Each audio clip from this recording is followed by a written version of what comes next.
Hello, and welcome to Mexico News Network's Daily Report. I'm your host, Mara Thompson. Today we have new information for you.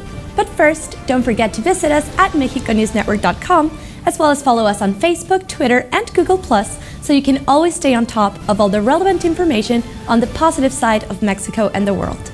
Let's start with today's show. The developer and marketer of real estate projects in Mexico, Gixa, announced the launch of a new category of shopping centers called Multertainment, which will be operated under the Explanada brand and will have an investment of 6 billion and 7 billion pesos during the first 5 of 14 projects waiting to be inaugurated over the next 5 years. Currently, the company is already developing 5 esplanades. The first one will be located in Puebla and will be opening in September 2017. The constructions in León, Querétaro, Pachuca, and Cancún will begin in coming weeks. It is estimated that for every project, about 1,500 temporary jobs and 700 to 1,000 permanent ones will be generated, and the 9 shopping centers that subsequently follow will be located in San Luis Potosí, Torreón, and Aguascalientes, among other states. At a press conference, Abraham Kababi, CEO of the company, said that these are projects that will open one after another each 2 to 4 months. The interesting thing about these malls is the offer they are providing, because they will have fairs, bowling, hot air balloon, and entertainment center for more than 5,000 people, cinemas, restaurants, and bars, among many other things. They will also have several stores that will provide items for different markets, as well as a hotel, medical center, services, and a grocery store. Plus, it will feature inclusive spaces with areas for local artists and the community in general to have a platform to expose and market their products. It will also have shared workspaces known as co-working. Finally, the executive explained that such projects will have commercial alliances with more than 450 signatures and already have agreements with banks for the financing.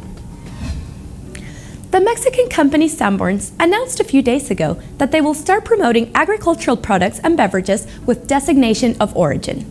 The group's director, Patricio Slim Domit, said the Sanborns restaurants will offer 12 dishes made with 7 agricultural products, as well as 3 of 5 drinks produced in Mexico that have this designation.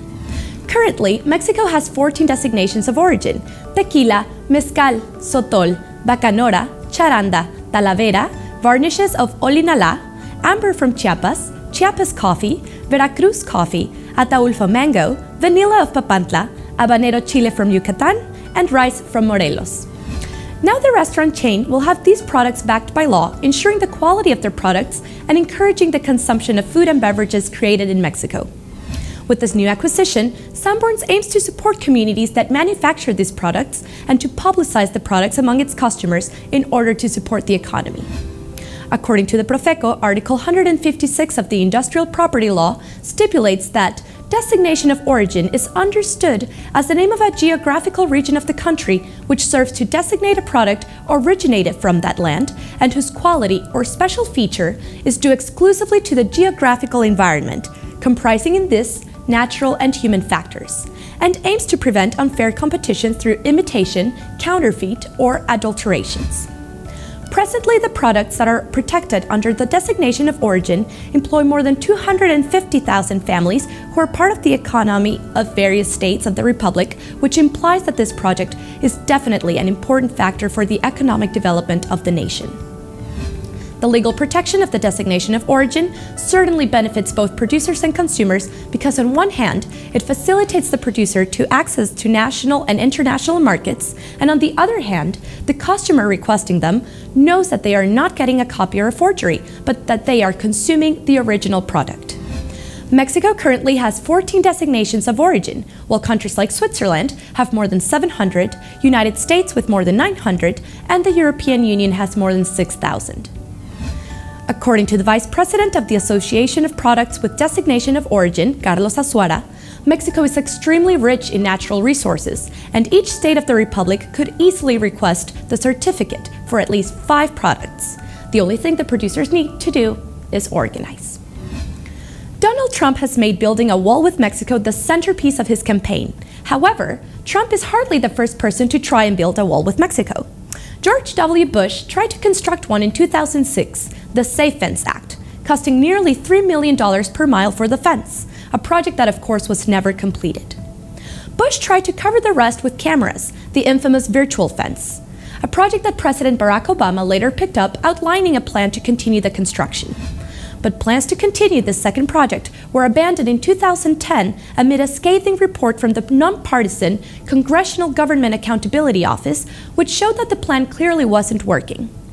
One report on such a fence found that only 1% of alarms led to arrests, according to research by Spencer Hsu with the Washington Post. The project was criticized by Democrats, independents, and even Republicans.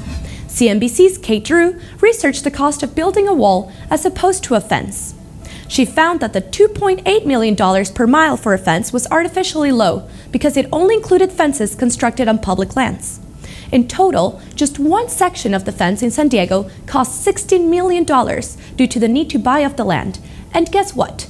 Walls cost a lot more to construct than fences. A concerned engineer sat down to crunch some numbers and finally came up with the data that the material cost to build this wall would be $17 billion. To give you a mild idea of how much that is, $17 billion is roughly NASA's yearly operating budget. And let's take a reality check for a moment. This is only a rough materials cost for the project. He didn't even take into account the cost of labor or machinery, not to mention the millions of dollars it would cost for design work, surveying, and land acquisition. A lot of people consider this a small price to pay in order to secure their southern border, even taking into account the many political, social, and economic disadvantages it represents. But not many people are aware of the environmental damage it would entail. Animals do not bother about getting a passport or a visa. They have crossed from one side to the other of the border for almost 3 million years. But now this might change.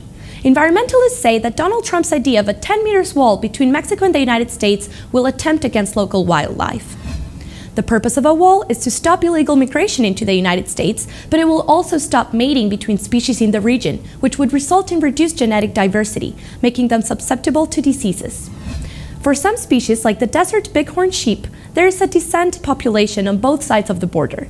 However, according to Dr. Clint Epps, wildlife biologist at Oregon State University, they depend on those movements to maintain the genetic diversity necessary to recolonize the habitat when they've suffered local extinctions. The region of the Mexican-American border has an extensive number of mammals and plants considered in danger of extinction. For example, the saguaro cactus, the American roadrunner, the desert bighorn sheep, the North American jaguar, the ocelot, the black bear, the mountain lion, and the bobcat. But we don't have to wait and see if Trump becomes president to react. Dr. Epps says that there have already been many cases of stressed and injured animals along the 1,988 miles of fence that divide the Mexican territory to the United States. And the situation can be even worse. The construction of a 10 or even 20 meters wall will slow down the research process and the conservation programs due to the strict controls exercised by the Border Patrol in displays of what some call militarization rather than just law enforcement. Scientists and conversationists are already being targeted for the simple fact of trying to do their jobs. Sergio Avila Villegas from the Arizona-Sonora Desert Museum in Tucson recalls how he is consistently stalked and stopped every time he is hiking along the border, looking for evidence of wildlife and taking photographs. Taking all this into account, we can't help but ask ourselves, would this wall really just be worth the insane amount of $17 billion? Or would it end up costing us something much more valuable, our biodiversity? This was all for today. My name is Mara Thompson, and this is Daily Report for Mexico News Network. Remember to follow us on our social networks and to log on to mexiconewsnetwork.com for more positive information on Mexico and the world. Thanks for stopping by.